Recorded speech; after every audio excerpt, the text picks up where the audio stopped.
Hey, welcome to Dialed MTB again. Here we are with the Ibis Ripmo. This is a bike that I've gotten a lot of requests to do. I finally got an opportunity. Idaho Mountain Touring is letting me demo this from them for a day. So it's just going to be a first ride impression. I'm not going to get a crazy amount of miles, but I'm going to try to do as much as I can.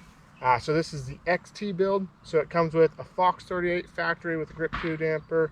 Comes with the Fox factory X2 rear shock. And then XT everything. So as far as brakes, drivetrain, and all that. And then bike yoke dropper, which if you watch my videos, that's my favorite dropper post. So pretty solid build. It is $72.99. So I mean, it's an expensive bike, but I think for the build, it's actually a pretty dang reasonable price.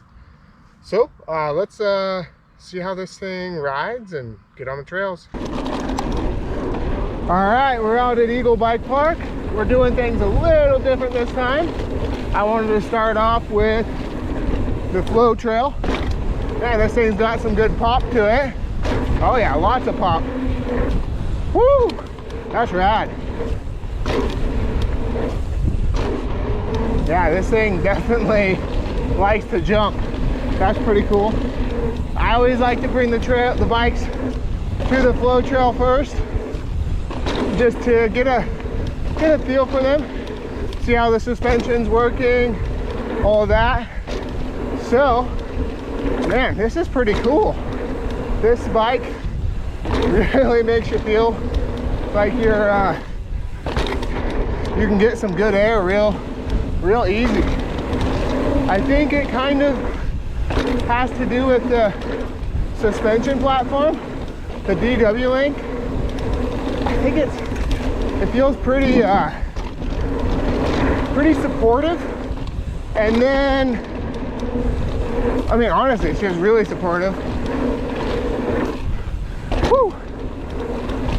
The trail's pretty blinding right now, but yeah, the linkage on this is so supportive feeling, and then when you like hit these jumps, it just soaks it up. Like back there, that little single to the flat always feels pretty uncomfortable on the landing on all the rest of the bikes, and it's like supportive and then goes through the travel very consistently. Like it doesn't just blow through it once it gets past that initial curve. So pretty cool. Let's head back up to the top and do shake and bake, which is a little bit chunkier, but on the way up I'm going to talk about how this thing climbs. All right, now we're on to the climbing. This bike is, once again, real impressive. The bike only weighs 31.6 pounds with pedals and a water bottle cage. So pretty dang lightweight bike for having a Fox 38 and a Fox X2 air shock. Those are not lightweight by any means, and it's pretty rad. They spec'd it with that because it's a 147 in the back, 160 in the front. They could have easily have done a Fox Float X and a 36, but I like the way they're going with this thing and still being lightweight.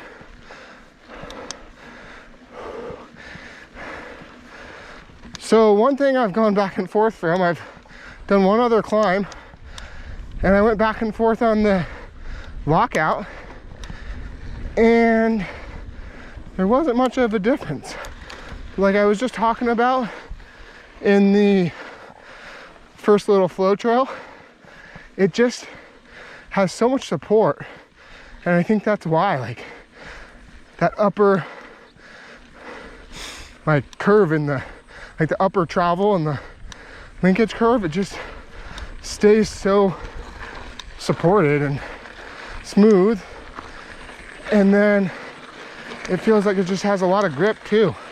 It has an Assegai tire, front and rear, Max Terra XO Plus casing. Like, this bike is not coming spec'd as really a trail bike. I'd say it's definitely more on the enduro side. And for being this style of bike, holy crap, does it climb really well. All right, here we go. Heading down Shake and Bake.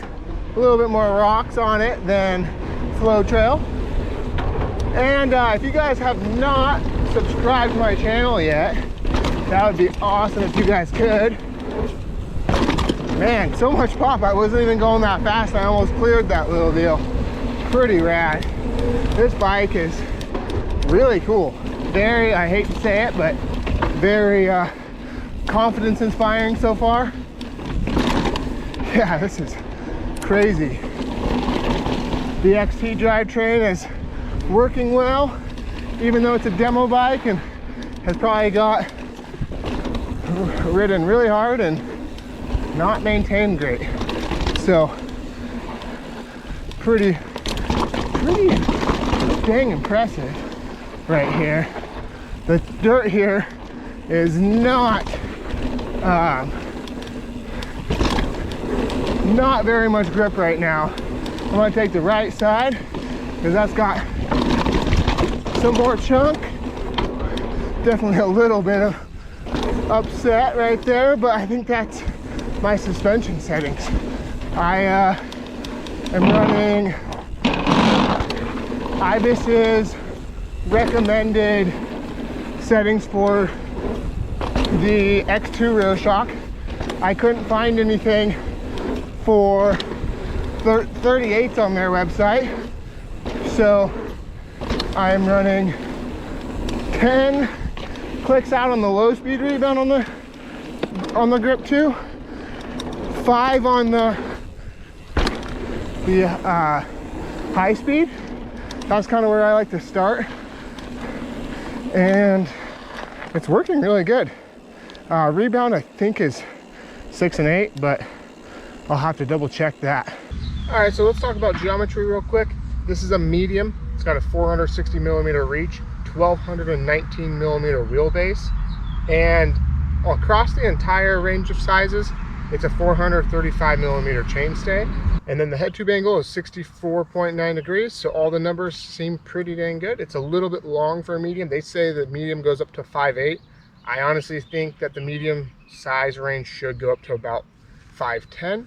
All right, so I am going to do my normal timed section that I do with all the other bikes with this one. It is a different day, obviously, and it's really hot today, so I'm not going to be comparing it directly with the other bikes. It's over 90 degrees this evening and just warm, so probably not going to be as fast. I'm assuming it's going to be around the 6-minute mark though, so pretty solid. I'm assuming it's going to be pretty solid, but anyways, let's just talk about it real quick. This bike, as far as feeling goes, feels like it climbs better than a Santa Cruz Hightower V2. I haven't rode the new one yet.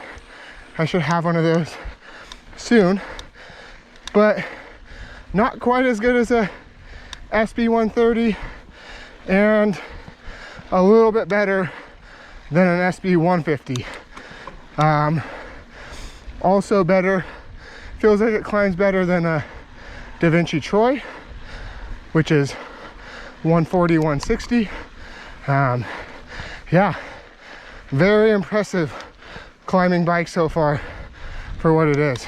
All right, so we just finished the climb and I crushed what I expected.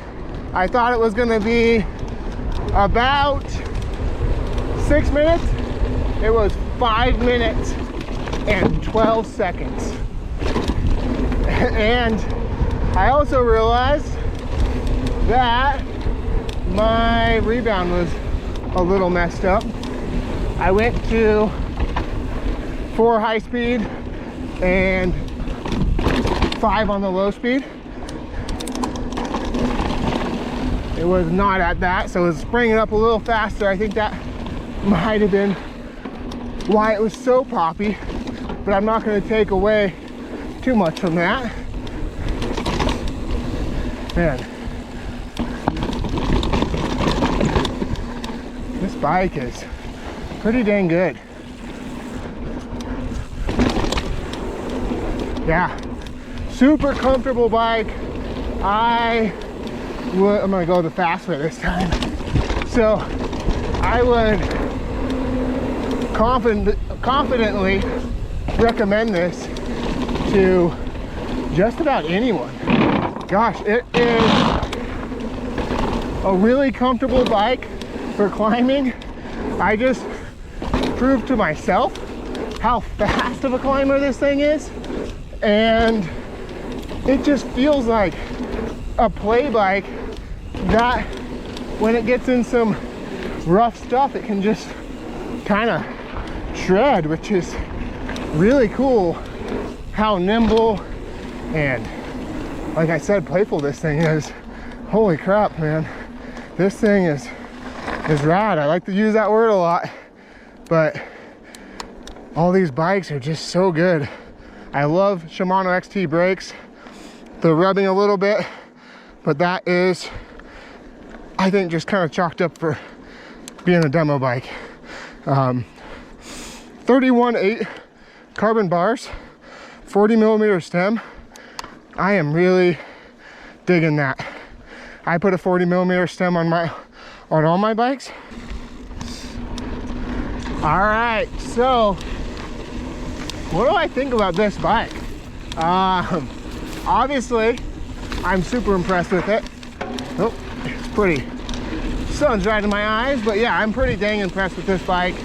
I will say the looks, I don't know, that maybe they'd grow on me, but I'm not a big curved top tube kind of guy. But with how this bike rides, I think you gotta kind of forget about the looks.